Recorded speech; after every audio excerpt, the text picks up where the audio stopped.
छत्रपती संभाजीनगर शहरामध्ये गेल्या 15-20 दिवसापासून सर्व आमचे पोलीस स्टेशनचे प्रभारी अधिकारी, एसीपी, डीसीपी आणि विविध लेवलवरती बैठका घेतलेल्या होत्या. मौलवांची देखील बैठक घेतलेली होती आणि त्याच्यामध्ये आवाहन केलं होतं की गोवंशाची अवैध वाहतूक, कत्तल, त्याचबरोबर अनधिकृत कत्तलखाने शहरामध्ये उभे राहिले नाही पाहिजेत. शासनाच्या आदेशाचे आणि नियमाचे पालन झालं पाहिजे. या संदर्भामध्ये 21 मेला शासनाचं एक अधिसूचना देखील निघालेली होती. याबाबत देखील सगळ्यांना योग्य ती कल्पना दिलेली होती.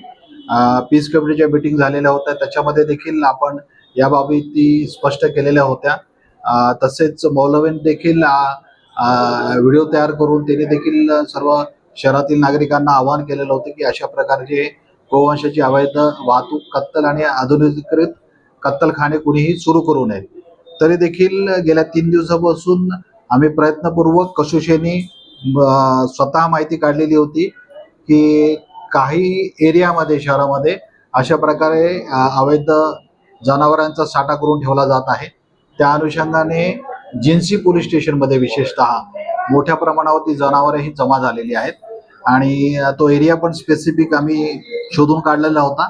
आणि आज दुपारपासून साधारणतः 2 वाजल्यापासून आमचे DCP crime branch Mohite, DCP zone 2 Ratnakar Navale, माझे 2 एसीपी, 5 पीआय आणि जवळपास 250 अंमलदार यांच्या मदतीने आम्ही कोम्बिंग ऑपरेशन राबवलं, ज्याच्यामध्ये आम्हाला जवळपास 131 जनावरे गोवंशाची प्राप्त मिळून आलेली आहेत आणि आम्ही त्यांना मध्ये 8 आरोपींना आम्ही या संदर्भामध्ये ताब्यात घेतलेला आहे आणि गुन्हा दाखल करून पुढील कायदेशीर कारवाई करत आहोत.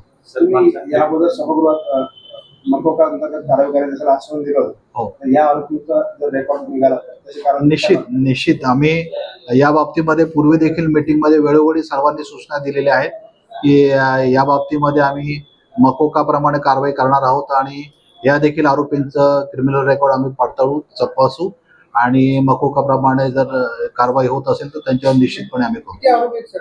8 आरोपी सध्या त्याच्यामध्ये निष्पन्न आहेत, परंतु आणखीन ह्याच्यामध्ये ह्यांना फायनान्स करणारे, यांना सपोर्ट करणारे किंवा ह्याच्यामध्ये या चेनमध्ये आणखीन कोण कोण आहेत त्यांना देखील आम्ही निष्पन्न करून या सगळ्यांना ह्याच्यामध्ये कायदेशीर आम्ही अटक करू.